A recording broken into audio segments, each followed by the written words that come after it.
Bill Maher. Bill Maher was on Rogan yesterday. So, I saw that, but how was it? Did you listen to it? I did, but here we go. Look at that, 6 seconds. Nice. I'm Pat.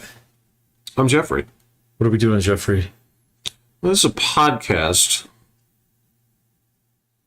It's called Coffee Before Bed. Before bed.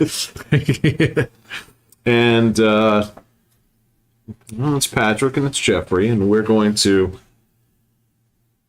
talk about today's issues.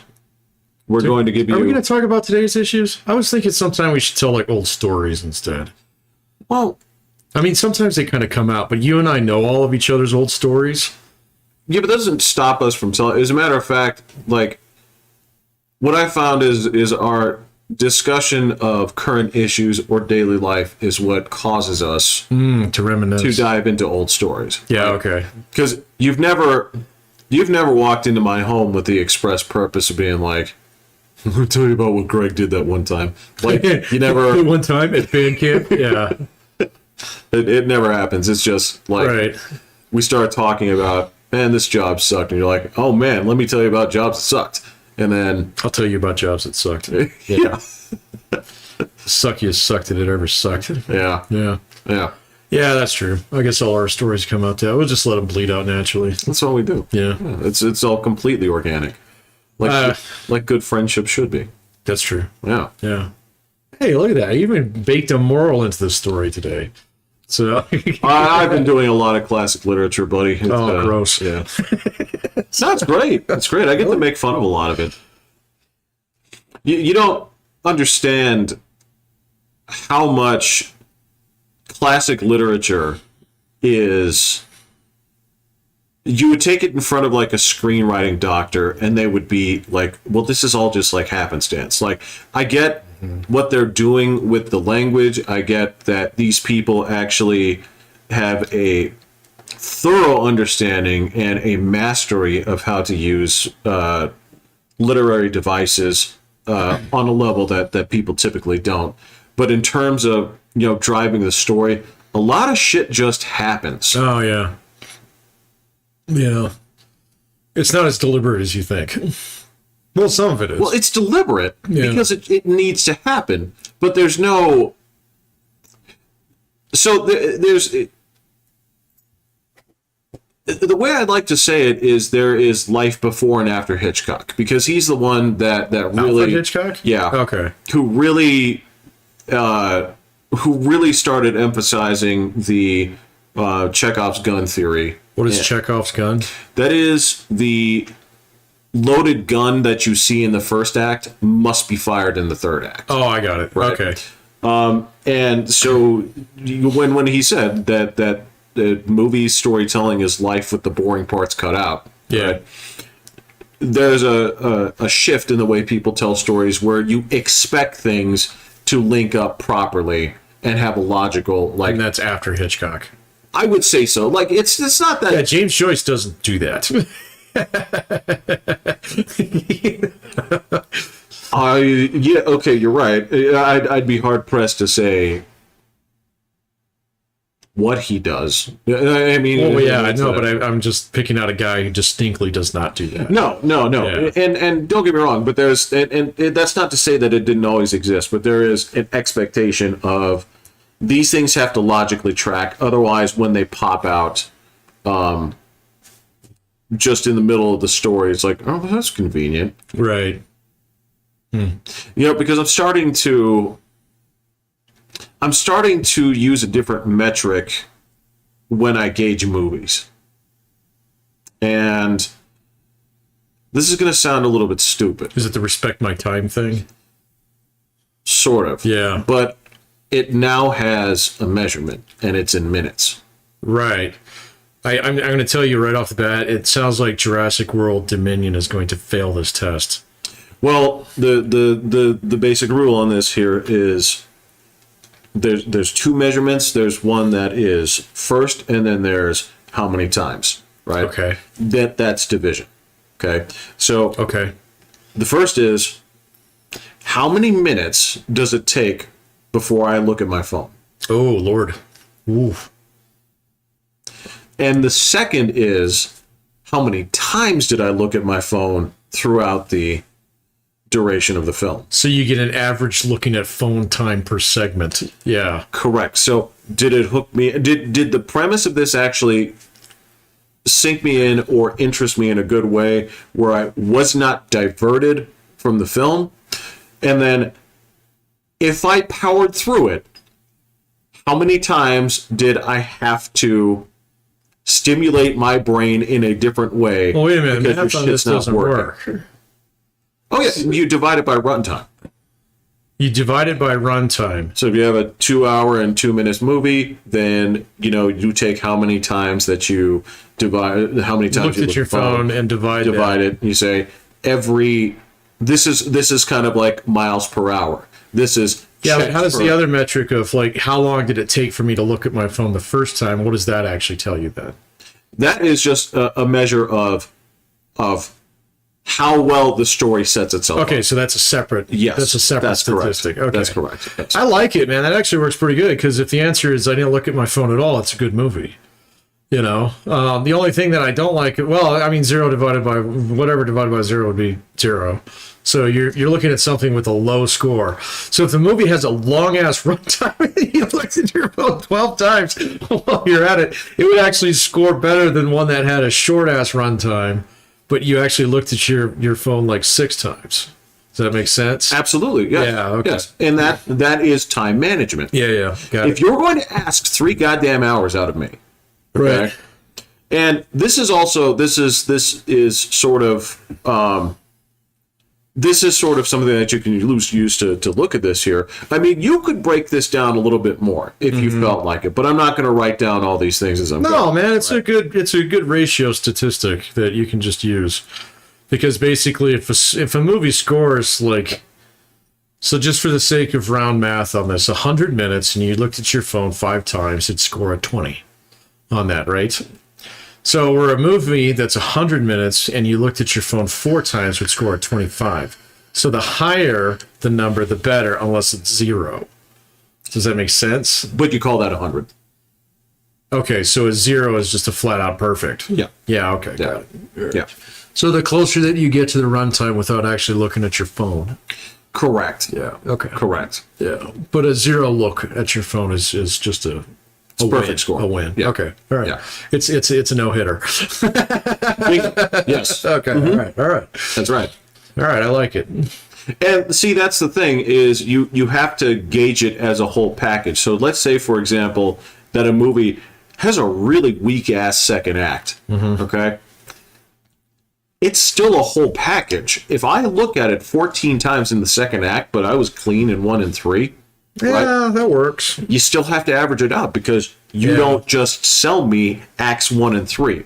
Right. Yeah. This is a shit sandwich, man. I get the gooey parts in the middle too. Yeah. Thanks, Act 2. And every episode 2 ever. Yeah. Well, I mean, we're just talking about the second act of a story, but Yeah. I mean, now keep in mind this also applies. This has to be a fresh watch. This can't be that I know that, oh my God, this is the part where, like, that's what I thought, Minox, right? The part where, this is the nothing's fucking happening in Empire Strikes Back. Yeah. That's when you check your phone because... Yeah, I don't think you could do this on any movie you've already seen. Totally cheating. Yeah, it'd be cheating. Yeah. And you'd have to be vicious about avoiding spoilers and stuff, which I am terrible at. I'll spoil the shit out of any movie. I'll read the fucking synopsis as soon as they announce it. So that's why I make a judgment about whether or not I'm going to waste my time. Nowadays. So my brother's always like, well, I don't want to spoil it for you. I was like, yeah, fucking spoil away. I don't give a shit. Well... Give me the whole thing in 2 minutes. I want the elevator pitch for this fucking movie. So, God, I try to teach students how to do that. They really struggle. With what? The summary? Yes. Yeah. Yes. Yeah. It's kind of a lost art. So, Well, in the age of IMDb, saying Wikipedia, yeah, it's kind of a lost struggle. It's a kind of a lost art. So, Well, you're talking about reviewers who essentially will write what seems like 4 paragraphs, but only use 2 sentences. right. Oh, yeah. Jesus Christ, man. God, man, I'm bad at that too. I write huge ass sentences anymore. I don't even mean to. Then I got to go back and reinforce my rule of every other one must be a simple sentence. And then I realize it's like, actually, I could write this in about 4 sentences rather than 9 that I did. Well, okay, if you're just talking about checking, just checking out and deleting extraneous bullshit, Yeah. then, trust me, I'm definitely with you on that, especially when it comes to, like if I'm writing an email to, I don't know, like a business or something like that. Sure.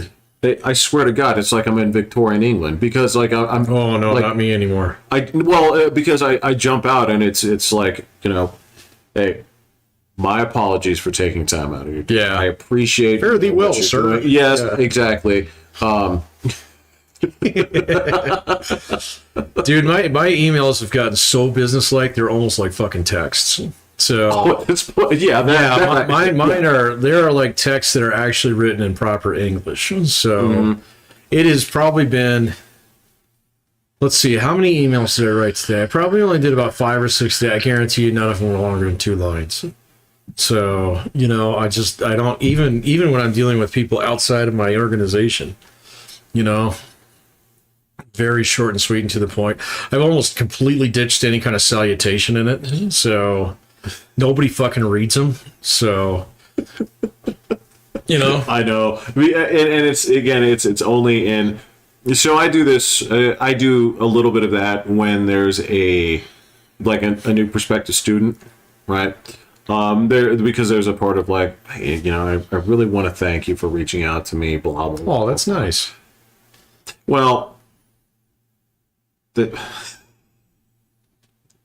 What? all I'm trying to do is I'm trying to weed them out because basically, Oh, well, here's my rule is if you're a prospective student, right, because it lets you basically book a trial lesson, right? oh, okay. And the system doesn't like when you cancel those, but I do it anyway, right? But Does the algorithm punish you if you do that? it does if you do it enough times. But at this point, I'm rather indifferent to the algorithm. Like, do your worst. But They're not going to cut you now. well, yeah. But that's the thing is, I'm just writing this email because I don't care what you say back to me, right, on this message, right? I'm asking you 2 things. If you don't answer this before the trial message, the trial lesson, I'll cancel you. Yeah, okay. And Do you have like one that you just have on a clipboard somewhere and you just paste it in there? no, but it's so goddamn easy that like this is like a no look pass. Well, It's and you just- probably type it 1,000 words per minute anyway. So by now, It's true. I have been running wind sprints. So you could probably just think that email out. At this point, yeah, it's like flying an F-22. Yeah, it moves before my brain does. Yeah. Yeah, and it's mean too because if they don't, you get one reminder, and if I don't get a response to the reminder, it is canceled and blocked. Oh, you block it. I block it. It's like I do not want you talking to me at this point. You failed to live up to my basest of expectations, and ergo, you are not respectful of my time. Right. Yeah. Well, the major sin. To respect my time and don't leave dishes in my sink. So, Pretty much it, man. yeah. Pretty much it. I find that completely reasonable, and it's not. No, that's fine, man. You have to understand that when I say this, I'm not doing this like I don't know what is the name of that dickhead that runs what is it, Barstool Sports, Dave Portnoy. Oh yeah. That dude is like big on this is a waste of my time. You're a bad person. It's bad business. Blah blah blah blah. Dude, that guy's such a chud, man. So I mean, he has money, and I get it, man, but a lot of fat, disgusting people have money, unfortunately. well, he's not fat and disgusting, but there's a piece to him where it's like, If he's the guy that I'm thinking of, he's a bit of a butterball. no, Oh, okay, then I'm thinking of somebody else. no, but I just want you to picture every alpha male jock businessman. Oh, Lord. Okay, you're familiar with the type where I it's, deal with them all day. I teach in a business school, Jeffrey. there you go. So just that whole like that needlessly assertive, that sort of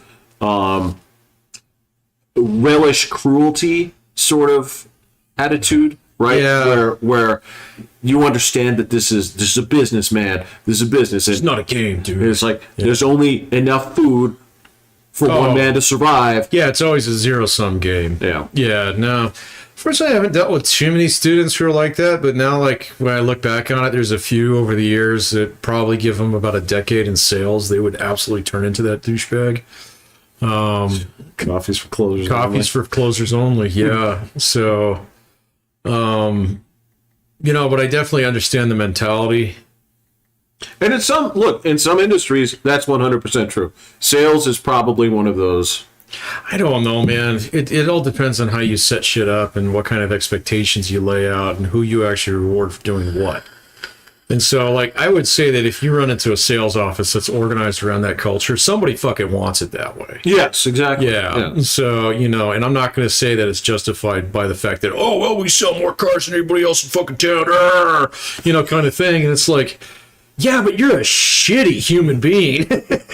And you just like collect them all to yourself here. And so you have this absolute cesspool here that's driving out good people out of business, It's like, yeah, I think we probably should Molotov cocktail your car dealership.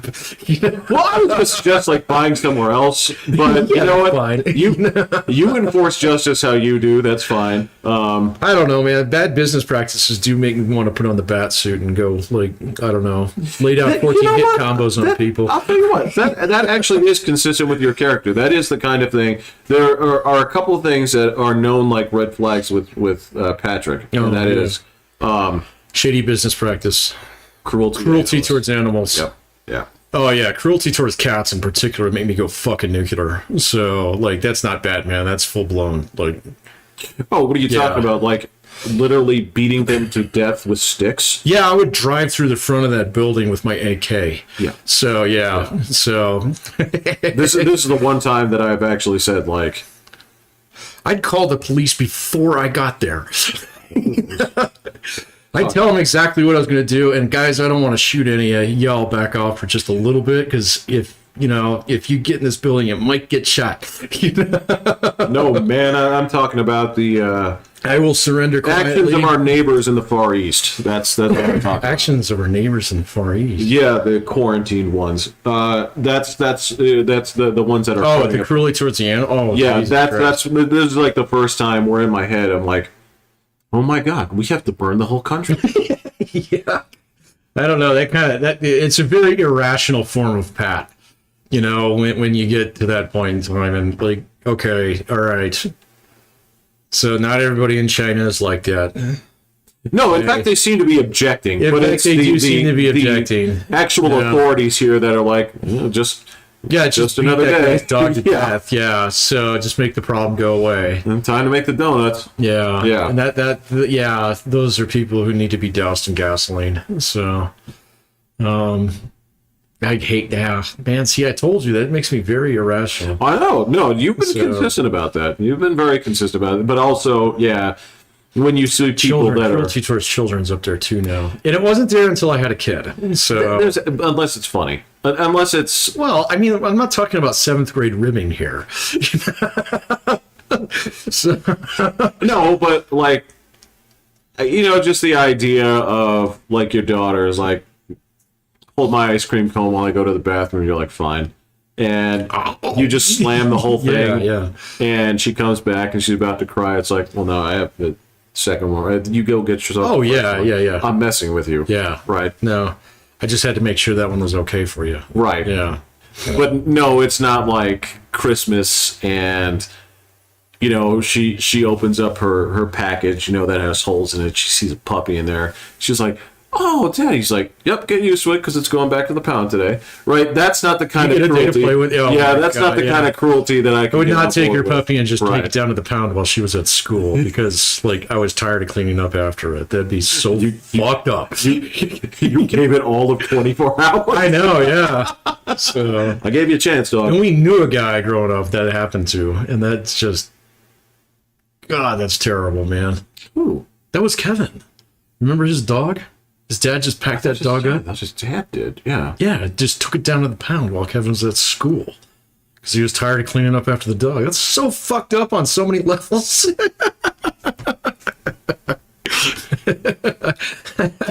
I think if my mom had done that to me when I was growing up, that'd be when I go up back and like cut myself a little stick and get a hanky. Fill it with Yeah, fruits and exactly. shit. You're on fucking Google looking up how to what's a good bindle knot. Yeah, exactly. Well, this was before Google, so I just have to figure it out. Yeah. You know? Yeah. So, yeah, that's, oh man, that's so jacked up. So, but no, there was actually, what was it? Who was it? The Lao Y put out a video today on Chinese propaganda. That was kind of interesting. Oh, really? Did you watch that one? It's about 18 minutes. It's one of his longer ones. But he actually went through like all the fucking stuff on TikTok. No, that's just absolutely horrifying. And I swear to God, maybe if you check that one out, look for this. There's a chick on there who is using a filter that makes her eyes like anime size. Oh yeah, no, I've seen that a real that thing? stuff. Yeah. Yeah, okay. All I've right. seen that stuff. Yeah. I mean, but she does it just enough where you can kind of notice that it's probably not real, but not so much that it's obvious. Oh no, of course. You know, it is fucking creepy. So I had never seen somebody do something like that. No, you're talking about photorealism from the Xbox One era. No, this actually was better than that. No, I understand, but you're talking about the same problem, right? Either you stylize the graphics so that we understand that this is a representation of Oh, human, right, yeah. or you fly too close to the sun and there are weird defects. This one is kind of borderline. It looks like just stupid Chinese technology. No, it's the same thing. but- It's the same thing with also like the face thinning software. Oh, right. Or narrowing, I should say. Yeah, so they make you so your chin's more pointy and shit. So, Well, it just basically like takes the outside and just pushes in. Like, yeah, but it's even available on like Apple and stuff, isn't it? Oh, yeah. Yeah, okay. So this was something that I hadn't seen before. So it was just kind of like weird. Because I mean, I've seen people do like you know, things like goofy shit like that on like YouTube. Oh yeah, they're wearing like the crown or the fucking dog ears or whatever. Well, exactly. Or they, you know, have the cat head or something like that. That's fine. All right. This one was definitely more of like too close to the sun kind of thing. Yeah. Yeah. And it was like, man, I bet you that really suckers some people though. So, Of course. Yeah. Okay. Yeah, and it's not. It doesn't have the dignity of going full VTuber, which Right. You Right. should do that. Yeah. So some of them look great. absolutely. Yeah. So, no, and there's another girl on there. She kind of colored her eyes blue. That doesn't happen in Oh, China. from a Chinese person? Right. Nope. Nope.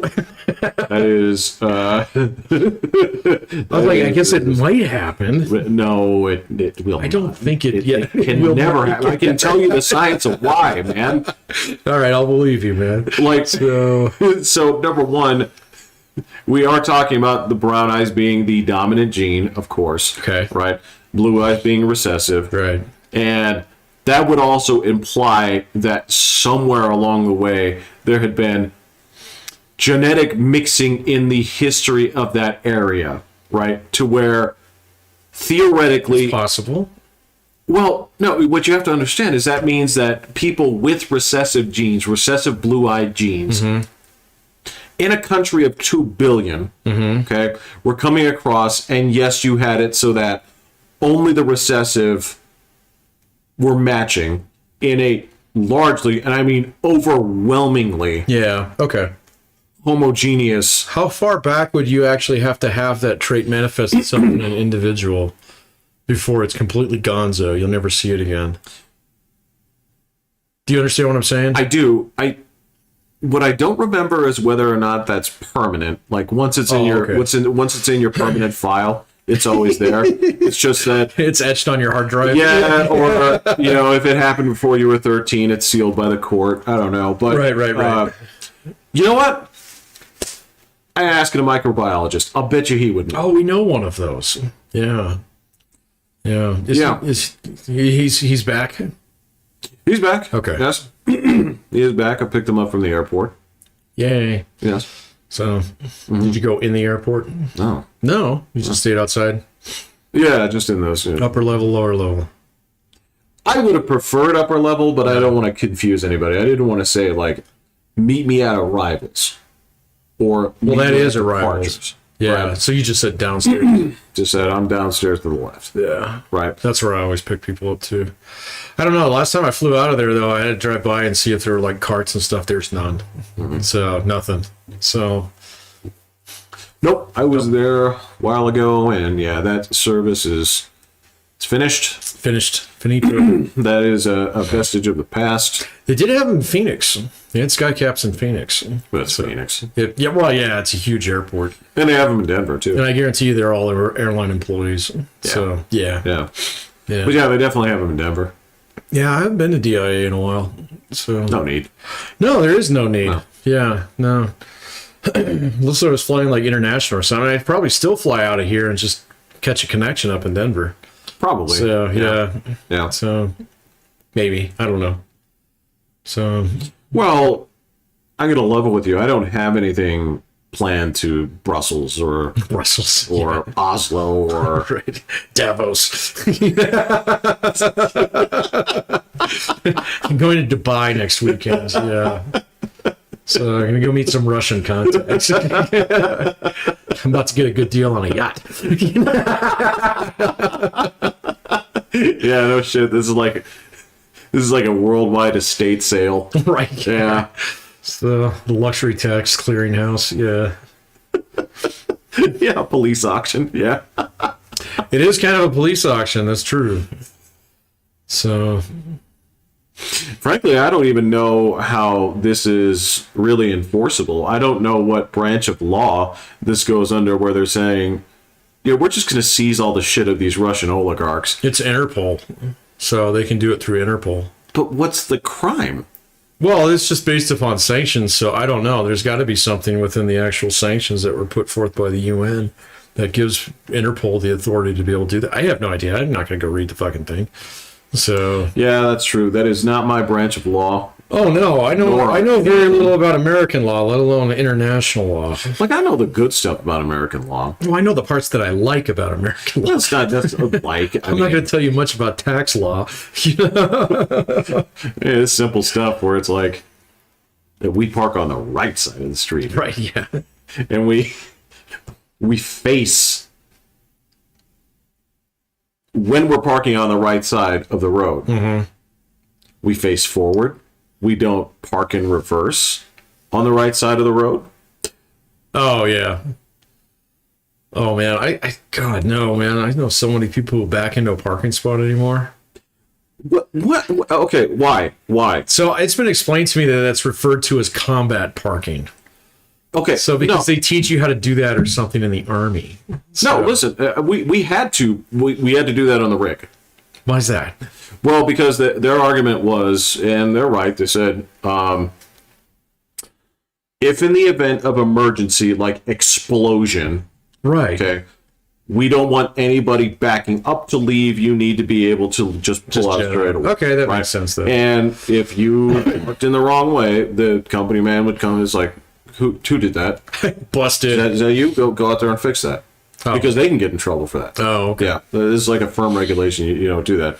But look, man, when I was growing up, there were two people that backed into spots: Uh-huh. doctors and drug dealers.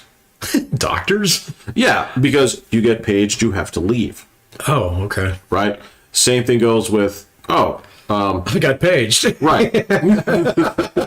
Well, I have to leave. It's- Are you a doctor? No, not that kind of doctor. It wasn't necessarily that. It was also I have to leave in a hurry. Oh, right, yeah. Somebody's looking for They're me. coming. Right. Yeah. Right. So, Lots of people either want their money or they want their product or whatever that case may be. Right. So it was if you were a doctor or a drug dealer. But I've noticed a lot of people at this point that just like, this is the tough guy way of it is the tough guy way to do it. Yeah. like, come on, man. Oh man, I'm so tired of tough guy culture. So Yeah, when did we both realize that we're pussies? I think age 40. Yeah. So I think, and that's going to happen to everybody. Otherwise, if you're over the age of 40 and you're still trying to pull the tough You're guy being a tough act, guy. you're kind of on thin ice, and people know it. You know. Now, some guys you can pull it off. Well, some guys are legitimately tough, but they don't have to act tough. No, you don't need the, you don't need the combat parking at that point. No, it's just It's actually advertised Right, that. Yeah, it's just kind of known. You know, Exactly. and you're not going to do anything. I mean, you tough guy at that age, if you get into a scrap or someone tries to throw down on you, you're going to probably back away. You know, because, oh man, I got to be at work tomorrow, man. So, Well, a lot of that is just the realization of man, imagine me getting into a fight at this age. right, exactly. Yeah. So, it's like, I'm obviously doing something wrong if I'm getting myself into a situation where I'm going to get in a fight when I'm 45. Oh, for God's sake. No, I was just talking about like the physical consequences of that is, Oh, absolutely. I'm going to be, man, I'm going to ache for a month. You know? and that's best case scenario. That's that is presuming best case scenario. that, yeah, that Actually hit soft tissue. It's like, oh yeah. Look, just throwing a punch in a long time, but like that shit fucks with your knuckles. That shit hurts. Oh, yeah. And like this is, and if you catch a punch, right, it's gonna swell. Yeah. We bruise easily around here. We don't exactly have tan skin. yeah, that's true. All of us around here are white as ghosts. So Especially this time of year. So, it's starting to get sunny again, though. I was enjoying that for a minute, Yeah. but back to this again. Yep, back to the wind. Thank you, rando weather in Colorado. I know the worst sound at this point of the year is, my God, I thought we were past this. Why is the furnace kicking on? It's a furnace on again. Ah. Oh, yeah, I got my gas bill the other day. Speaking of 45-year-old things to bitch about. So, it's like, it's not that much more than it was, say, like last year. But it's like a 30... It's not free, though. No, it ain't free. It's like a $30 or $40 hit. Yeah. And it's just like, man, God, that's a lot of beer. Damn it. No?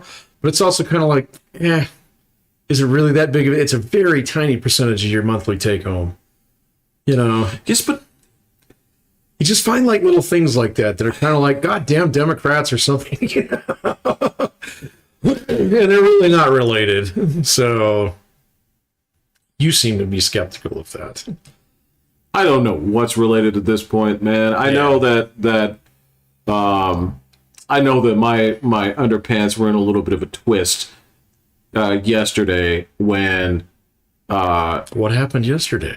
oh, that's when they came out there and they're just doing their best to say that, the worst inflation that we've seen in fucking 35 years. They're like, this is Putin's fault. And then you look at the graph and it's like this, like this, like this. Yeah, and then here's see that. then here's Putin's, contribution. So it to was that. going up before. Yeah. Yeah, okay, that's your point. Yeah. Yeah. And they're like, Sorry, I'm just going to describe that rather than like use your air. oh, well, yes, because nobody can see us. Right, but, yeah. So we're talking about 19 steps out of 20 happened before the Ukrainian conflict. Yeah. And he's like, well, this is Putinflation. Like, man, go fuck yourself. Like, just Yeah, see, I don't really buy the fact that it's Putin inflation, man. So no, I'm not going to really tie it to Democrats necessarily either. So it's all the stimulus that we received over the last 2.5 years. right. All right. Right. Okay, which spans 2 presidencies. Correct. And also at the same point in time, Exxon is booking record profits. So, if you actually go and take a look at them, there is nothing wrong with their margins. So every time they have a supply crunch, they just charge more for it, which if I owned Exxon, I'd fucking do that too. So, but understand that's like a major cause of inflation as well. So especially when you're talking about a critical commodity that's going to basically bleed its way into just about every other corner of the economy. So yeah, but at the same point in time, corporate profits are just as good as they ever were. So regardless of all the, oh my God, Starbucks is going to go union. It's like, who the fuck cares? So I'm already paying $7.70 for a cup of coffee. So you and I, what did we just pay? We paid like $7.15 for two. $7.15 for two plus $2 tip. Right. So we're almost at $10 coffee runs.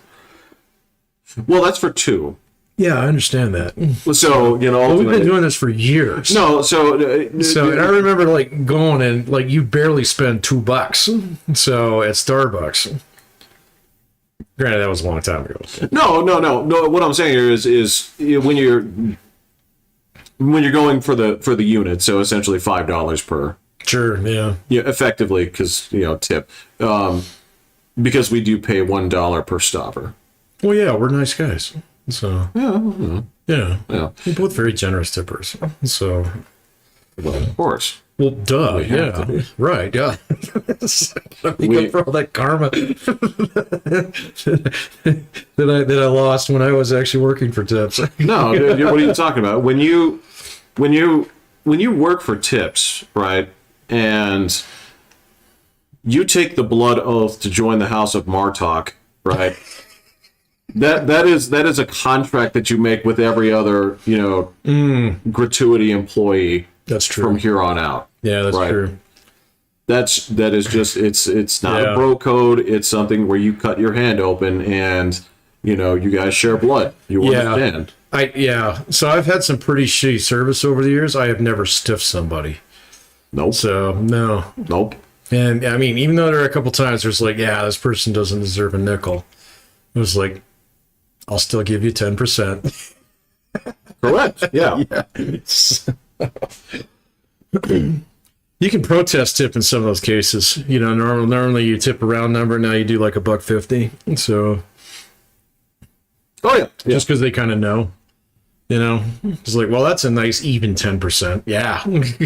Well, because you and I both know that when it comes to the nonsense that is gratuity, and it's fine. It's something that gives the United States its own unique flavor, right? Because there's always that constant complaint of like, well, when you go to Brussels or Oslo, I've heard that one. It's just that's baked into the cost of dinner, right? And well, that's good for you. That's fine, but it's different here. The only problem I have is that there is realistically one person on the back end that is going to be receiving this, but there's about 6 or 7 moving parts before then. So any breakdown in the chain can cause a delay or anything like that. It's only my big issue is when you get to the Waffle House or whatever, and it's just like, oh, what do you want? Like, damn, I'm sorry. Like, I won't ask. Yeah, exactly. Yeah, my apologies. Yeah. I'll see myself out. Thank you. Right. Yeah. Right. Just you tell me what the coffee is. I'll go ahead and get it myself. Okay. Well, why don't you go take a break? It's all right. Yeah. Yeah. Yeah. Yeah. Because Waffle House is a particularly good example of that, man. I know the couple times you and I've been there, it's like one person there.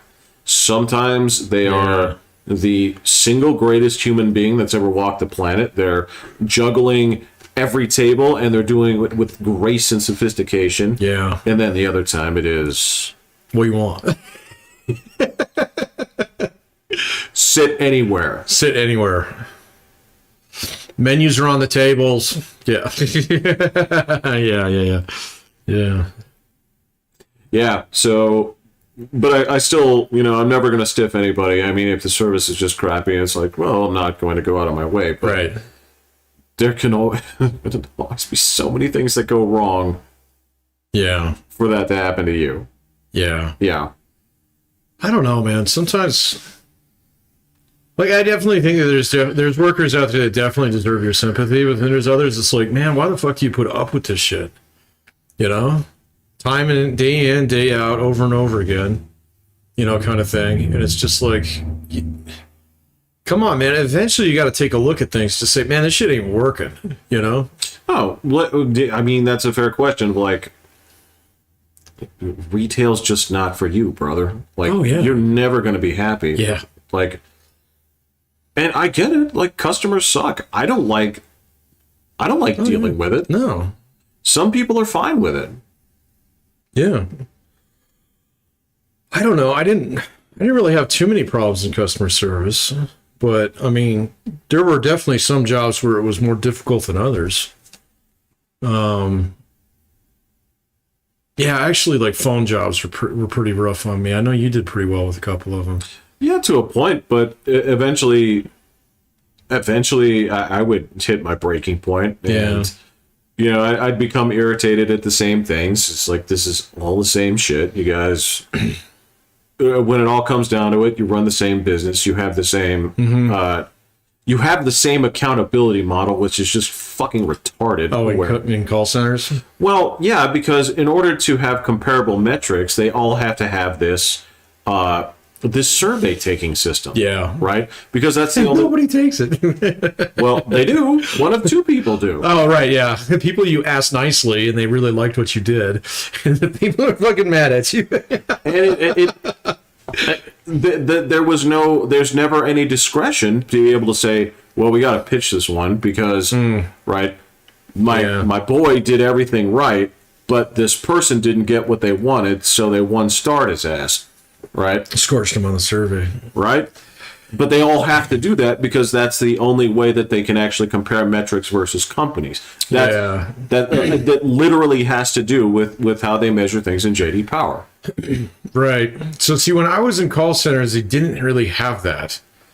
Or at least the one that I worked in, they didn't have that. All of our supervisors would have to actually sit down and basically spy on your calls. They do that too, but... Well, I'm sure they do, and still do to this day.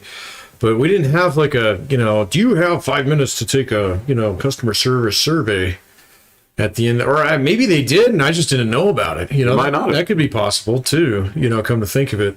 But my metrics never came back to that thing that I never understood about call centers was why you actually worked on, quote, a team. Because what your team did, at least in the ones that I worked for, had no influence on like your own performance. Correct. At all. And so, but sometimes you'd be judged at saying, Buzzard team didn't do Well, I can tell you why they do that. Why is that? Just so you can break up management amongst, only so many people? Well, it's that's for the sake of the managers. They can hold those guys accountable because that's how they rank those guys. Yeah, okay, that makes sense. It's nothing to do with you. Yeah, that makes a little bit more sense. It was like, there's no sense of teamwork in a place like that, though. Hell no. Yeah, so see, like the other customer service at the airport, man, it was definitely a team effort. And like face-to-face customer service, it was completely different because you could like look at a guy and say, "Oh, this guy's pissed." I'm going to treat him a little bit different than this guy who's back there, just being chill. Yeah. And so I remember on a call center, sometimes you get ambushed by a call by someone who would just eat up your fucking time because it was like, I remember there was one time we were trying to deliver a check to a lady. And she was like, I want you to call UPS and I want you to conference me in on the call, blah, blah, blah, blah. And so what should have been like a 30-second, well, let me give you the tracking number, turned into like this fucking 2.5 hour bullshit fest where she just spent like most of the time ragging on me. Yeah. And it was just like, man. All right, so first and foremost, if this was a face-to-face conversation, I'd tell you to chill the fuck out. Go sit over there. I'm going to take care of these other people. Right. All right, and then I'll work on your problem and come find you as soon as I have a solution for you. Just absolutely diffuse. But when you're literally chained to some fucking bitch by your head, it's completely different environment, man. And so... I don't know. I'll never do that again. So, no, those days are done for me. Absolutely. I did that plenty of times, but yeah, that's just.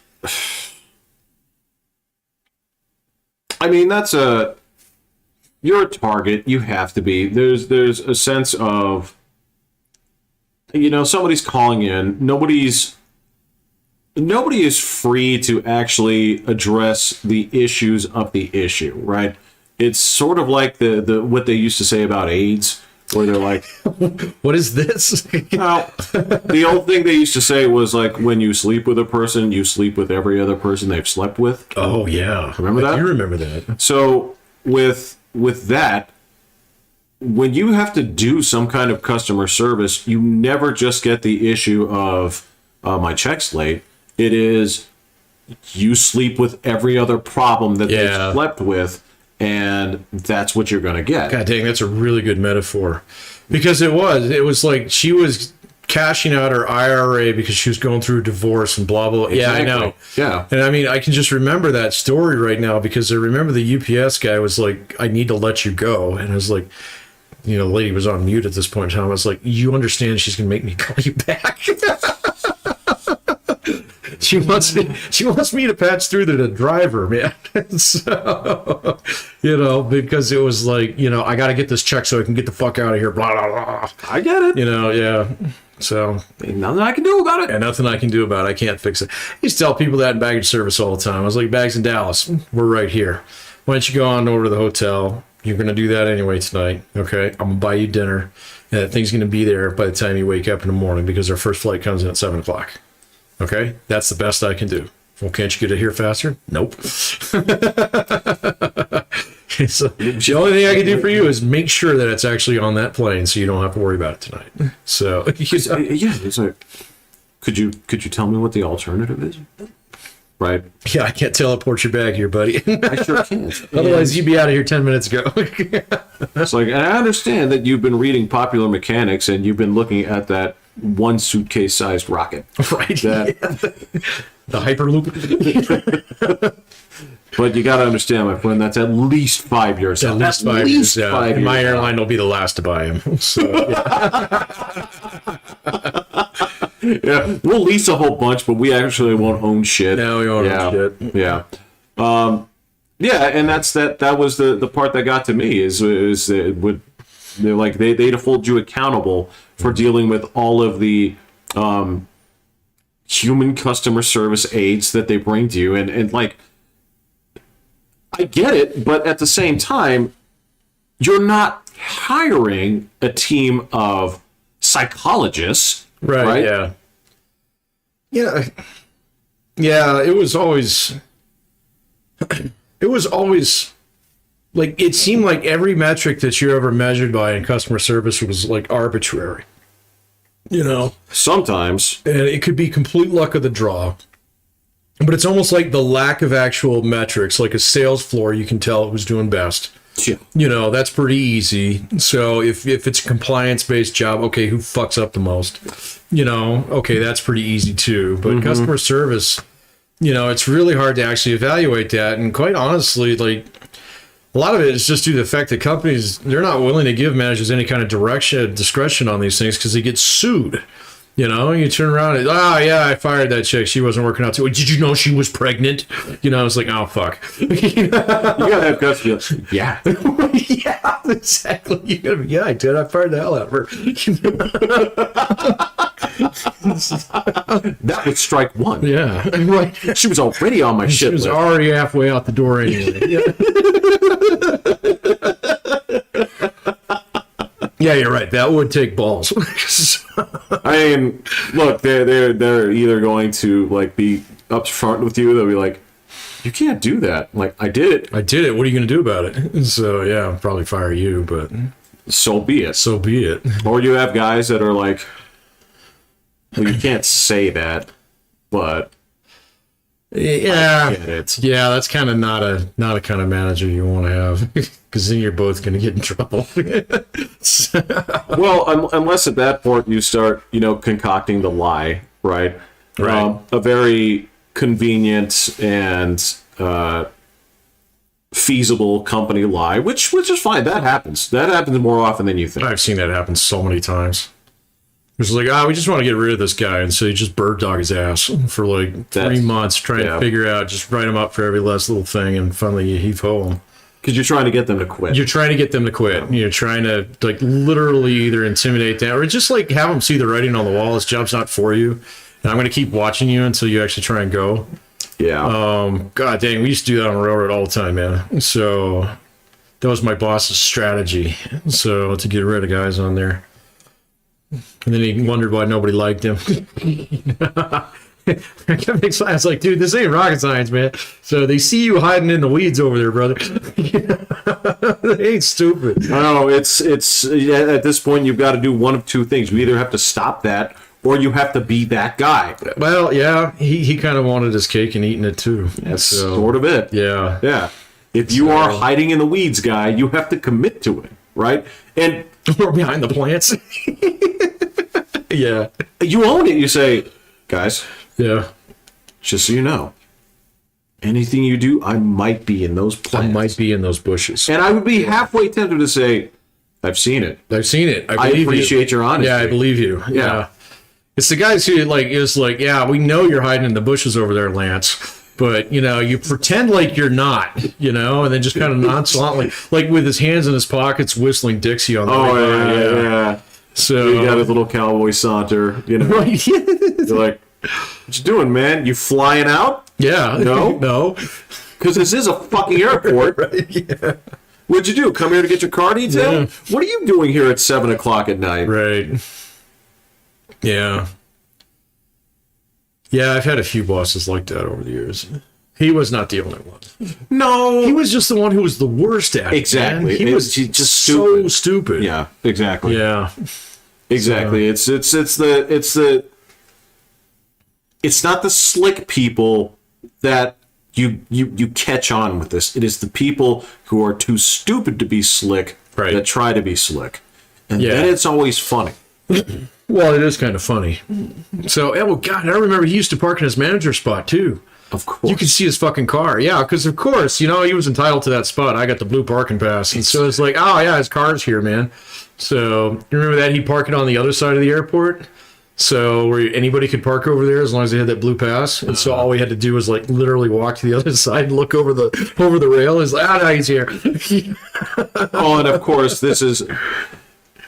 Like, if your car is just is just like the black sedan that blends into everything, that's fine. But you can't drive something with a distinctive shape and color. Didn't you have like a yellow Yugo or something? Exactly. Yeah. Like a yellow hatchback, so you just look at that spot. You look at the car that doesn't actually belong with the rest of the fucking managers. Oh, right? Yeah. Because you look at that section where the actual parking was, and you saw all the people that had earned their stripes. Oh, yeah. And then what you see is this like brown abscess tooth in the smile. And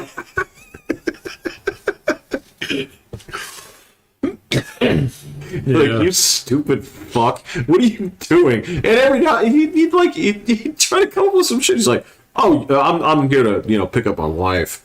It's like, you're not married.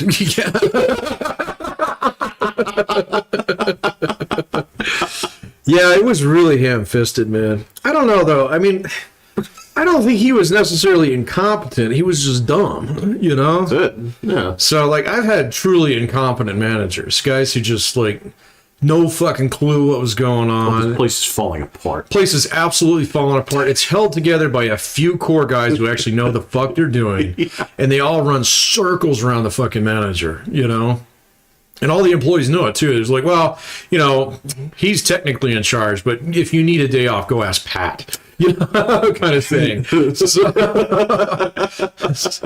you're just wasting your time because he won't know, I've had a couple bosses like that. So, I don't know. Yeah, it's just the barrage, like stuff with that, the barrage of questions. It's like, all right, the 25th. What do you need the 25th off for? Yeah. Really? No, do you have to?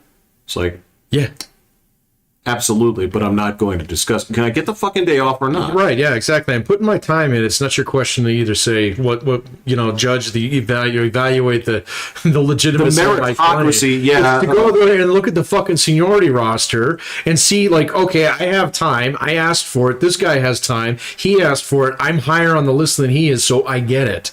Do you understand this? Pretty much. Yeah, especially when the crux of it is you get in there. Okay, well, person needs time off. Right. Is there anybody else with time off that day? No. Then you say yes. Yes. And then you find somebody to cover. Yeah. That's it. That's the whole situation. Yeah. It's not rocket science, man. So No, it's not rocket science. go out there and somebody says, I need the day off, and you say, and then you open up your desk drawer and you get out your detective flip book that My you're little black book. yeah, and I'm drawing these immaculate portraits of you and taking these samples of like Yeah. was also gone on the 12th. Yeah. Collecting clues and then challenging you on your lies. You know? And yeah, you write that down. Are you using opioids? Right. When's your last drug test? Yeah. Have you been, quote, randomly drug test recently? It's like, for God's sake, it's like, No, I don't know. Like, Lance was like one of the few guys that I actually had over the course of my career who was like truly power mad. Mm-hmm. You know, I haven't had too many of those. but that dude was just trying to spread too little butter over too much bread. Oh, yeah. And I mean, the only thing that he could spread was hate and discontent. Yeah. That was the only thing that he was trained ever to do, you know, and so it worked for him, obviously, in the Army. So why would it work here? Well, when fucking 40% of your guys quit in one weekend. Yeah. Yeah, and then you bitch to the other ones about, quote, how they abandoned me. You know? It's kind of like... But then the flip side is, you guys don't know how lucky you are to... All right. Oh, yeah, yeah. Go ahead. Yep. Hit me. Come on, hit me. No, you are literally the first person to say this to me. Go ahead. Yeah. Lay it out. I know. And I mean, that's like when when earnings were at their lowest ever. And so I was like, man, I can go fucking work Todd's job collecting garbage in this place and make more money than I could ever make here. So bye. That's a city job. Oh, that's right. That was a city job. Man, I could push carts in and make more money. Well, no, I mean, but I mean, that was a city job with Benny's, man. That was True. Yeah, That's right. That was a city job. Yeah, straight up. So that there was actually a line to work that job. Yeah. That and the ops guys had it pretty good there. There's like 4 or 5 ops guys. Yeah. Yeah, they had pretty good gigs. So I tried to get one of those once. So Yeah, didn't they just like not call you back? no, I actually got an interview for that. Did you? Yeah, but they lined in somebody else who came from another airport. And so it was like basically it's like, oh, here's a local guy that we don't have to fly in that we can use to fill out our interview quota. So that happens all the time, man. I have done that myself as a manager, where it's like, I know I'm going to hire this guy. HR says I have to find 3. Let me find 2 in this pile who are obviously unqualified for this job. So this is an easy hire. So let me find guys who are local. Yeah, you know. Yeah, you know, I wonder sometimes about the rules and the ethics of that, where They're bullshit, man. the same thing where you know, people got hired. It's like, how did this happen? It's like, well, we actually opened it up from a period between 2 and 4 p.m. Yep, I've seen that happen. Yeah. Yep. And like, why'd you do that? It's like, well, because we're technically on a hiring freeze. Yeah. All this other shit. Yep. But it was out there on Indeed for exactly 1 hour. Yeah. Because they have to open it up to external applicants and shit like that. So, See, I've gone through the hiring process with the university a couple times now. They actually have rules around all of that. So the job actually has to be posted on the state site for 2 weeks. right. They have to actually push it out to all these different like Indeeds and stuff like that, Yeah. you know, and so they're very above board on it. And in private sector, oh my God, I have seen some of the shadiest bullshit and participated in much of it as a hiring manager. So, like on the railroad, we would specifically screen people out based on demographic characteristics. Okay, we wanted guys who were young, dumb, and unattached. That was it. So we would like, oh, that guy's got a wedding ring. Don't hire him. So you have veterans come in. So like, you know, he's got DV plates. Don't hire him. So This is all so fucking illegal, man. But we used to do it every day, every hiring session. You know, well, it wasn't every day, but we had at least 3 hiring halls a year. And the funny thing is like when I go into my first hiring hall, I'm like, okay, I know all the rules. I did my HR's training and shit and stuff. And then the fucking HR guy is there. So yeah, and he's one of the 3 people who are going to be doing hiring, me and one of the roadmasters and this guy. And so we had a system. It's like we can flush any candidate. So everybody's got veto on everybody else. So, and that's why there are 3 of us. So we had probably 100 people there. So applicants who are being actively screened for marijuana use. So, and that's the, we're going to shave a piece of your head. Right. And test this. And that's where I found that there were guys out there who shaved their entire body for quote hygienic reasons. And it was explained to them very clearly that you're going to grow some shit in about 5 minutes. Otherwise, you're out of here. So. Is that legal? No, we just write failed to produce sample. Failed to produce it. Yep, that's exactly what they do. They said failed to produce a sample. And so the HR guy and the roadmaster were like, all right, so this is how this works. And they pulled me to the side in the beginning. And they said, we don't hire guys, that have large families. We don't hire guys who have any kind of, obvious disability because they're going to get hurt and just hit us, soak us up for Social Security. Okay, so we don't hire women, all right, because they're a problem. So, and I was like, wow, you just told me 3 very illegal things. Super illegal. Super illegal. Yeah. Super duper illegal. Yeah. And it's like, we prefer to hire guys who have no skills, no training, and no education beyond high school. So says because they don't stick around. He says someone says that they're working on their bachelor's in engineering, we do not hire them because they won't be here that long. So, and it was just brutal, man. It was like this real, just thrown into the cold water, the deep end of the pool right off the bat, where I realized, wow, this is a Fortune 100 company, and I'm being explicitly told this. No, you're right, man. And that's you are getting a real who's who list of super legal shit, but that's just the way it's and they just set it up in a way where they never get caught. They said, don't say that to anybody in the interview. It's like, if you miss a wedding ring or something like that, we'll notice it.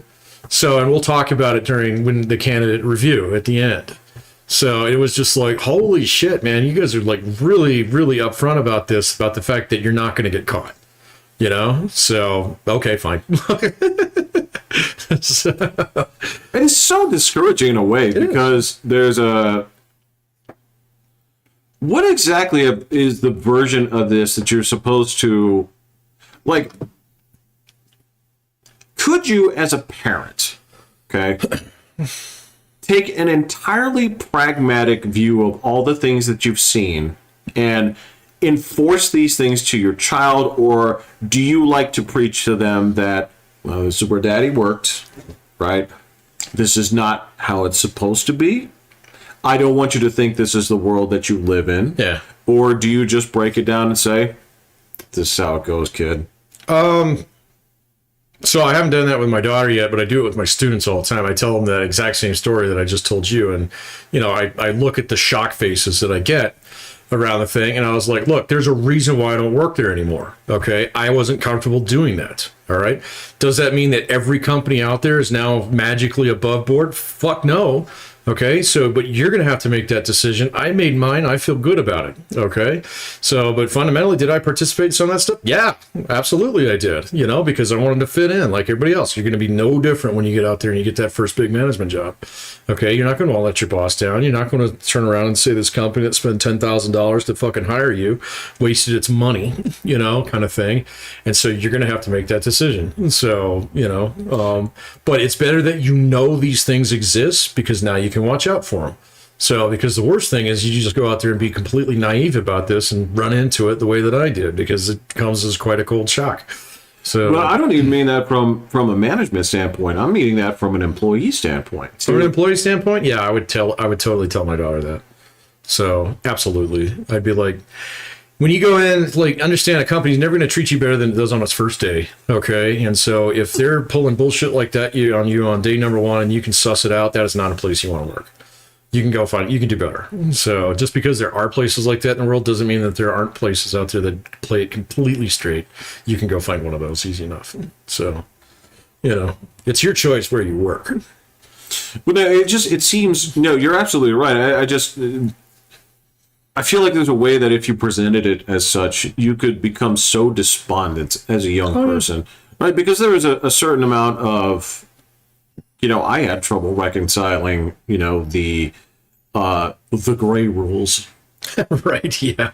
with Money bags. yeah, pretty much the illusion of meritocracy. I mean, Right. So, Well, I guess I haven't had that illusion of meritocracy in quite some time. So I don't know exactly where I lost it. It was definitely before that point in time, because once they told me that's what was going on, I was like, all right, let's see how this goes. I didn't immediately like huff and walk out of the room. So no. Well, I probably should have.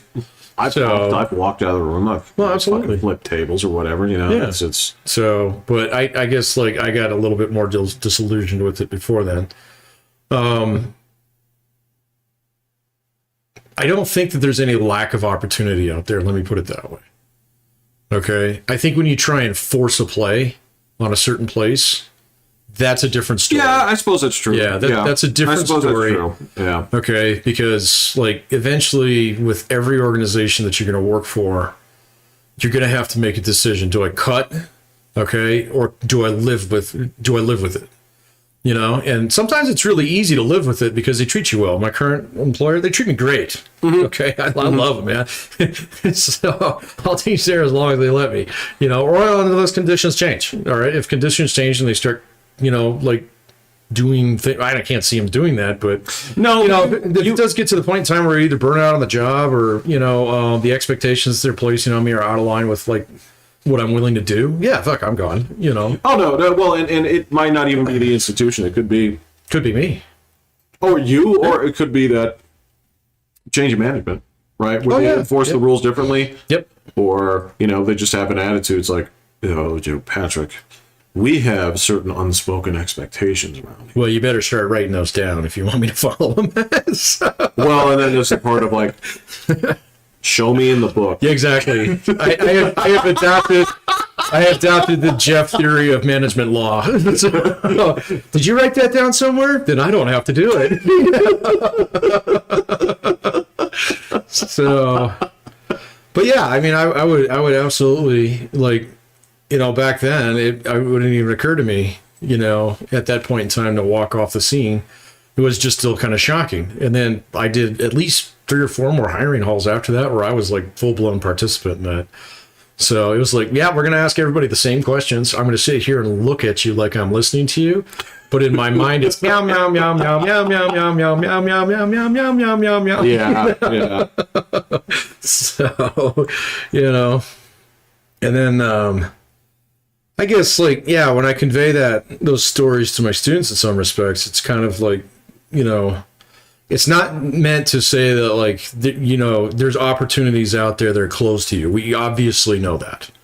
Okay. So the question is that you're obviously going to, if you try and go out there and force a play on a place that's just not going to have you, okay, you got a decision you're going to make. Are you going to try and burn the place down and fight them? Okay. That's going to take a lot of time, money, energy, and effort. Or are you just going to go find a place that's actually going to treat you right? So, because honestly, voting with your feet is still voting. So all I can say is that from a lifetime's worth of idealist battles, sure, where if I had the moral leg to stand on and I saw iniquities in the system, mm-hmm. I fought them many times. Oh, yeah. I've seen you do it. I am batting a solid 0. Oh, but god dang, man. I still have your letter that you wrote to him. I know. Fucking hilarious. I totally understand. But, and that was a thing, and it was funny, and everything like that. But truth of the matter is, it didn't change. This is not the movies. This is not... And let me just say, this is the other thing I want to point out. Human resources is very specific about the humans they're trying to protect. And it is. I'm gonna tell you that depends on the company. There are some places Yeah. where, you know, your HR department actually does have some advocacy. Oh, yeah. But most of the time it is essentially like liability central, right? Well, they front run liability. Yeah. That's all they do. Yeah. I would argue that probably most of the corporations in the Fortune 500, most of them, their HR department is basically beholden to senior management, and it's all designed to basically protect senior management. Yeah. I'm not going to argue on that point, because not only have I experienced it, I've seen the research on it, and it shows that, like, you know, pouring money into human resources basically reduces lawsuits. That's it. It doesn't actually make a more equitable work environment. Not even a little bit. Yeah. So now, granted, again, there are some places where they are actually advocacy, you know, and I can respect that. They don't do shit, right? But they try. Sure. Yeah. Right. So I've had that. I've had a couple companies where HR was actually pretty lethal. So, yeah, just a couple. But and also a lot of that depends on what the nature of the grievance is. Mm-hmm. So if you're basically going in there and saying, all right, like the things I was like, all right, so are you guys going to tell me why this, and this? Oh, you know, I don't know. Can you look into it? Mm-hmm. Yeah, we'll look into it, and we'll talk to these persons. And it's like, well, there's this, and this is a, you know, kind of like an unspoken thing. It's like, you guys are full of shit. But then again, then you're full of shit. There's the other side of it of, so this is my boss, and he's touching my butt. They will, they will put an elbow through the emergency glass. Right. Yeah. Grab the rape whistle and yeah, the fucking Halligan. They'll break down a door and they'll have an emergency meeting within 30 minutes. Yeah, I have seen that. Yeah. So it really depends on what grievance you bring. Unless, granted, there were some places, like you said, like you don't have that when you just don't hire women. So it's like, that's true. You know, you don't. It's like you don't need a fire extinguisher when you just say, like, no, everything here is made of asbestos. It doesn't burn. It kind of was. You know, it takes a lot of heat to melt steel. How fucking pissed would you be? Like, it's like, oh my god, did one of you hire a chick? Yeah, actually, that bullshit college that I worked for. They actually had probably one of the better HR departments about that kind of stuff I've seen. They would actually, we actually had an incident when I worked there that was along those lines, and man, those motherfuckers they freaking, like, what is it when you do the halo jump? Oh, okay, yeah. From orbit.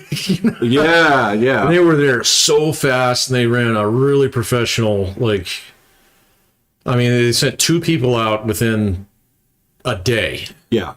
And they sat everybody down, and since I was a supervisor in that instance, and the employee actually reported to me, it was like they told me, this is what we need to know, and we need to know everything that you know. And then once they knew what I knew, they were like, all right, we're gonna, like, this is the plan, this is the process, you know, at this point in time.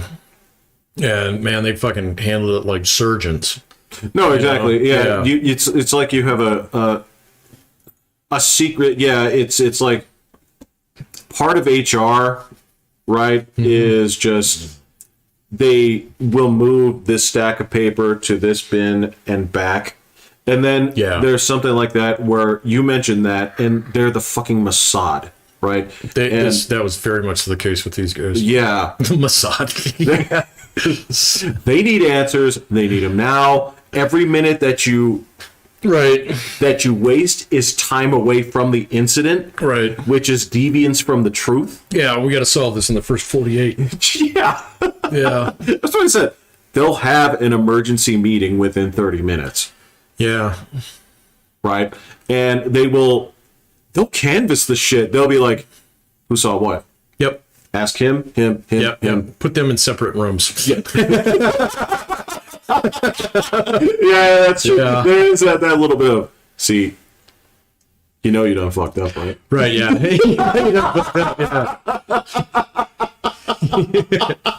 We can make this go easy on you. What you're going to want to do is you're going to want to get in front of this. Right, yeah, exactly. So now we can help you out, but that's a ticking clock. You know? This offer expires Yeah, at 3 p.m. right. As soon as someone else flips on you first. Yeah. So I'm going to go talk to this person, and I want you to think about what this person is going to say. Yeah. Because if they don't match, We're going to have a problem. More specifically, you're going to have a problem. Oh, no, I've been in those meetings too, man. So, investigations. So, I used to do those all the time. So, I've been in union ones where, like, you have guys there who are acting like they're fucking attorneys. And you're like, yeah, you don't understand, man. This is your fourth write-up. Per the contract, we can actually just bust your ass right now. And so, you know, I don't really care what point of argument you're trying to make right here, because we're going to scorch your guy because we've been trying to get him for 6 months and we finally got him, you know? So, yeah, that's true. well, he's entitled to due process. Yeah, that's what we're doing right now. I'm just not interested in any of your evidence because it's irrelevant. So, yeah. I mean, oh, man.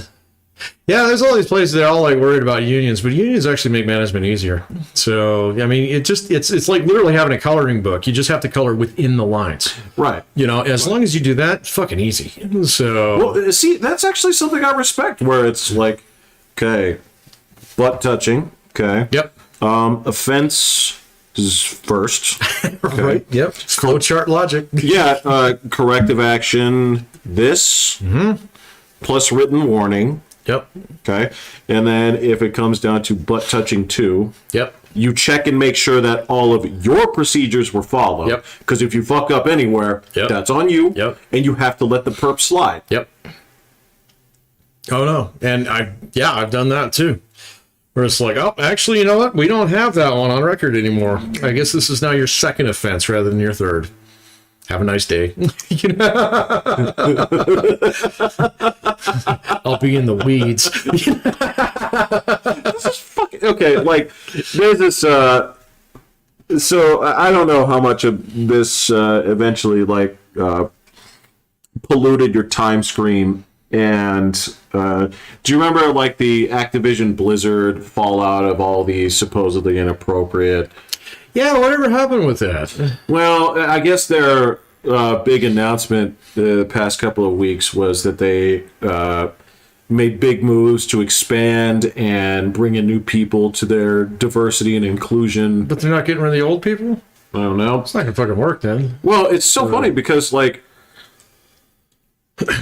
the old school way of enforcing diversity and inclusion was just so great, where it was, okay, welcome to the job, guys. We have to sit down with you every year. And it's like, okay, what? It's like, so don't pick on anybody Yeah. because of their race, their religion, Yeah, this is obvious. their disability status, for being a veteran, Especially that one. Yeah. for being a girl, right? And you Can told you say that with more derision? Yeah, okay, yeah. right? Well, because you're trying to, when you say that, you're looking at somebody in the room. Oh, Right. yeah, you're calling somebody out. You're looking directly at Carl, who Carl the butt toucher? Yeah. he's not Carl the butt toucher. He's Carl the fucking email. He's the guy that keeps forwarding those jokes. Oh, Like, that guy, yeah. Yeah, It was like, it's- actually, this is porn, dude. yeah, you're just like, no picking on anybody for being a girl, Carl. Yeah. Right? You go through the list and you just end it with, so you get one warning, you'll get a talking to. You do it again, Yeah. you're out the door. Yeah. Like, diversity and inclusion used to be awesome because it was like, we don't talk about that shit here, right? Oh, I don't know. They've always kind of like... So, since like the Civil Rights Act, 1992, there's always been the quota system. Yeah, depending on how big your company is. Yeah, but there's a lot more wiggle room in it than people think it is.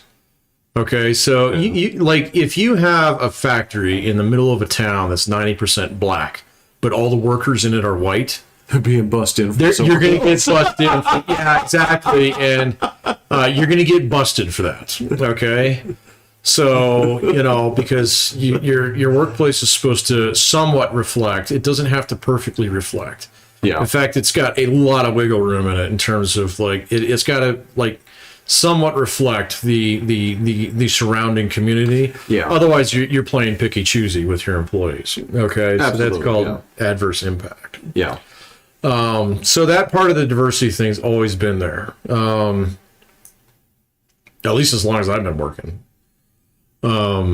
Well, no, that would be for you and I too. Yeah. It's always been there. Chances are it never crosses our desk. It takes a lot. It takes something really out of whack before, like, the EEOC would actually come whack your pee-pee over that.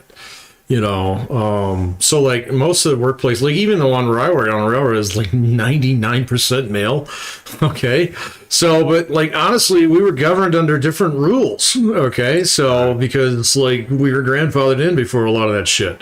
And quite honestly, the union had to sign off on all our hiring. So, they were kind of like complicit too. So nobody made an issue of it. But that was the only place where I really saw like the surface level, like, oh, we all look different, kind of like so out of whack that it probably could have come. I mean, I've worked at other places where, yeah, most of the guys work here are black. Okay. Because, well, first of all, it's a low paying job. All right. And second of all, everybody knew each other. Well, that was it. So it's like, oh no, we got an opening. I got a friend who's looking for a job. And Exactly. So, yeah, and it was like, that's fine. It's half of you know each other. The other half are related. Yeah. So, but like, and like the emphasis that I've seen on diversity the last couple years is quite honestly something that I think most managers just absolutely fucking roll their eyes at anymore. So, and it's like, so I have never been in a hiring position, even recently, where I was hiring people where I could even see the race of the applicant. Right. Yeah. Right. And so they've got some of that like so well walled off now that, it's like, well, we need to promote this. And so, well, I fucking can't because I don't know, like who's who. I mean, I can guess by the last name, sometimes. So not always, but at the same point in time, when we go through the interview process and things like that, I don't know who's showing up to the interview. If 4 white guys in a row show up, they're the ones who actually got cleaned through the system. Fine. And guess what? HR's got no problem with it. So now, as long as you do everything above board, there's no problem, and so like when I see people say, well, it's lack of access and opportunity to certain things, it's like, maybe, but I don't know how you pull that off unless it's like a mom and pop business anymore, Because and even then, that doesn't even apply until you have more than 10 employees? 100. Right. That might be 50, but it's higher than 10. Yeah. So, or if you're a business that actually does business with the federal government, then it's like more than the rules. Yes. Yeah. The rules. The rules. Yeah. No, you're absolutely right, and I just don't think we. Obviously, there are still some standouts. There are still some people that deep down in the pit of their stomach, right? They wake up and they get their lunch and they drive in and they own the business. And all throughout the day, it is just like, oh, never hire a Mexican, right? Yeah, now, there's probably a little bit of that. But that's so much more rare than you would think. It is. Racism is... I tell my students this, and they don't believe me sometimes, but it just holds true with my career. Racism on the job is exceptionally rare. Okay, when I first entered the workforce in 1993, I knew a guy who was doing it. So did you. Well, it's not absent from, say, like the oil industry. It's not absent from say, I don't know. I didn't really see much of that on the railroad. Which was probably the most like antagonistic culture that I've ever worked with. Well, that's not true, but it was close. But I've never really seen those in many different shapes. And well, I mean, just kind of like aggressive, Yeah. Kind of aggressive kind of culture, like the rig, But then like even there, like racism was something that if you heard about it, it was like hushed and whispers and things like that. Right. You know, because racists, quite honestly, on the job, they don't look for victims; they look for allies. So they try and Kind of, yeah. The subtle.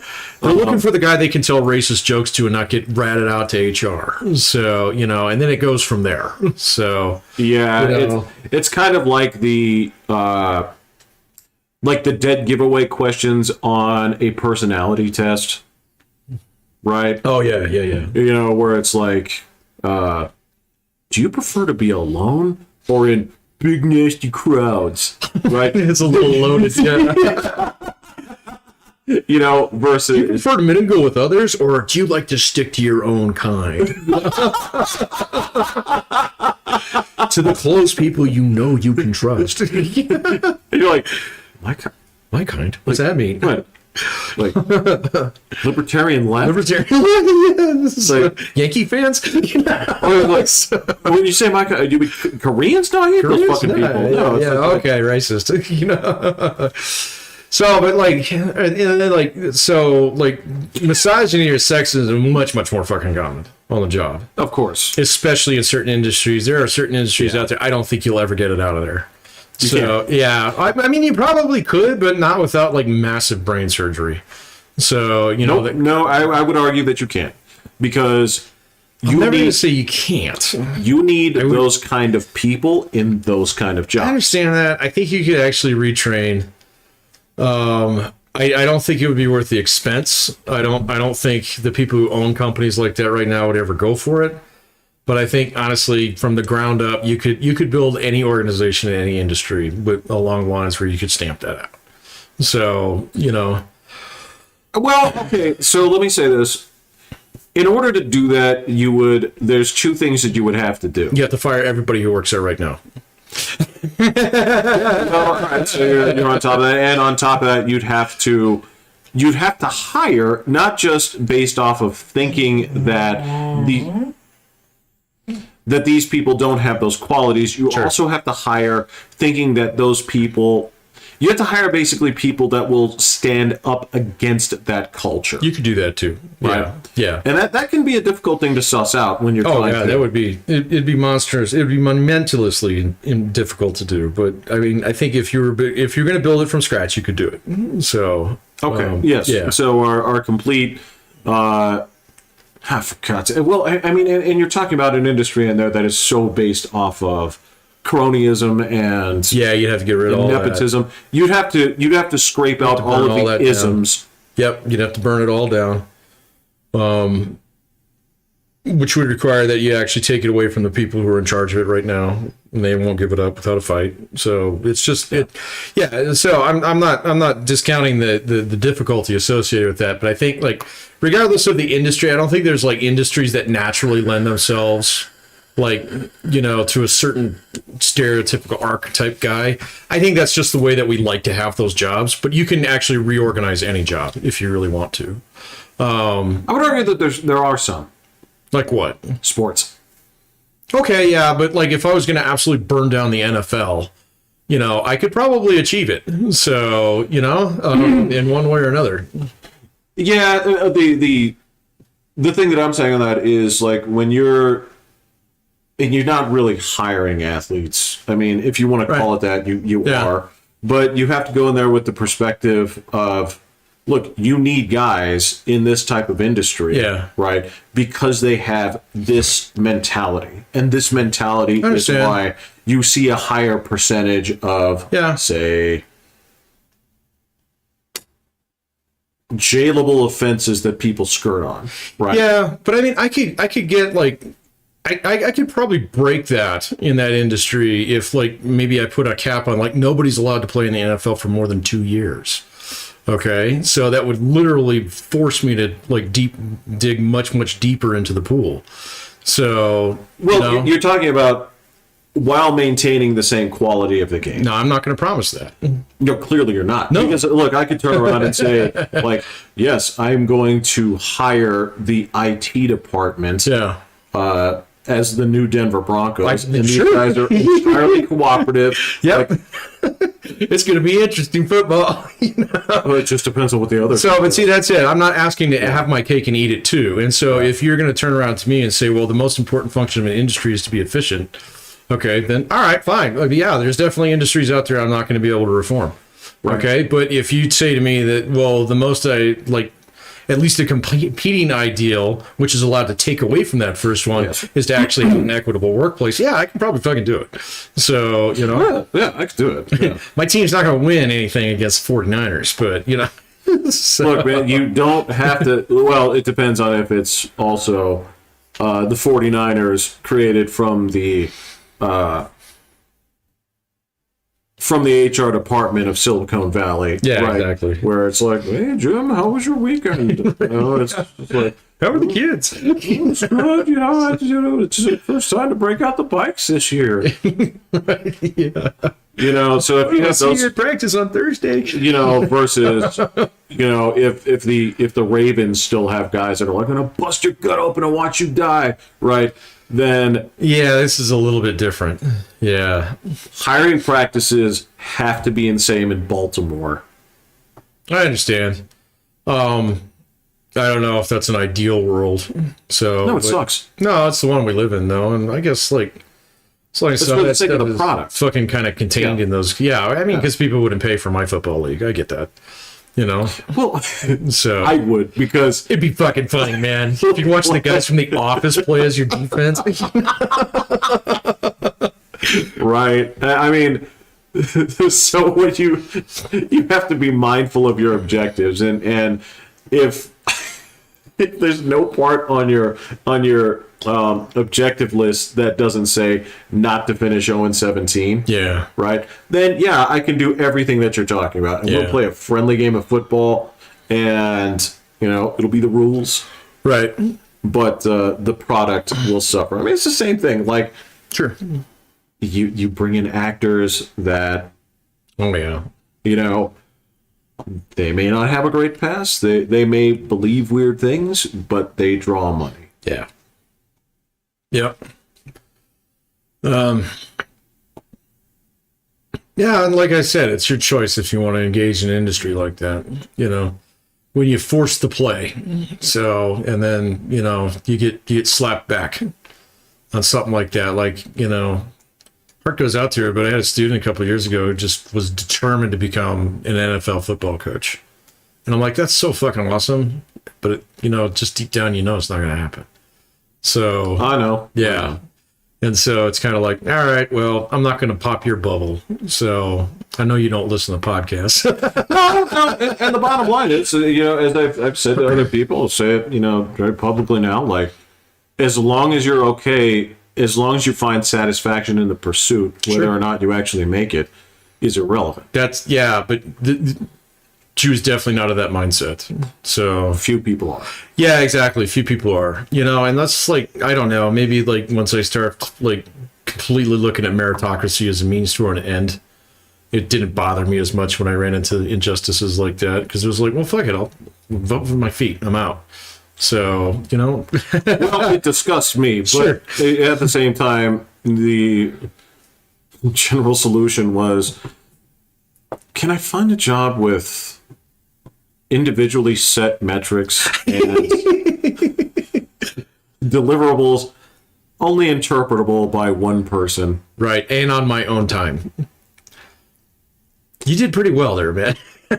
Yes, for being a clinically social miscreant misanthrope with fucking iron rod up his ass when it comes to, but that's a violation. You didn't do this fairly. Everyone on the board needs to be fired. Right? Yeah. Because you tear let this entire slide. place down. Yeah. Fucking So, piss on your lawn. You just need to make Yeah. make this entire region into glass. You know? God, I feel like I've been preaching that since 2001. I think you have. Yeah. A lot of this world still has sand on it that Yep. That could be Sure. coke pellets. Yeah. see, there you go. Okay, this is the theory in play. You discuss the issues of the day. That's how the anecdotes come out. Yeah, you're right. Textbook. Textbook. Yes. So, were there any... $30.34. Yeah, were there any additional thoughts, anything else that you feel should be broadcasted while the time is right? Anything? Racism is rare on the job. Sexism is common, but hands down, the one that everybody will actually suffer from at some point in time in their life is ageism. We'll talk about that some other time. Okay. Yeah, that's kind of a sore spot. Not quite as like bad as like beat the cats for a sore spot, but Nothing is. yeah, I don't think so. Well, maybe the children, but yeah. Sorry, man. I don't have kids. Yeah, I know. When it happens to you, Still cats and dogs. yeah, no, it's like those, but like even more so because they're yours. So Well, yeah, that was mine. Well, I know, but you didn't make that. You know? I beg to differ, sir. Well, okay, so behaviorally, absolutely. Okay. The parts that came in the box.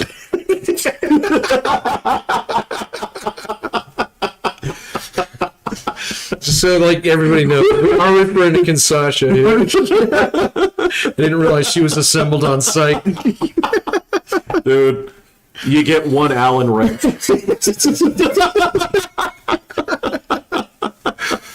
All right. I got nothing to say. Yeah, all right. I think that's a good spot.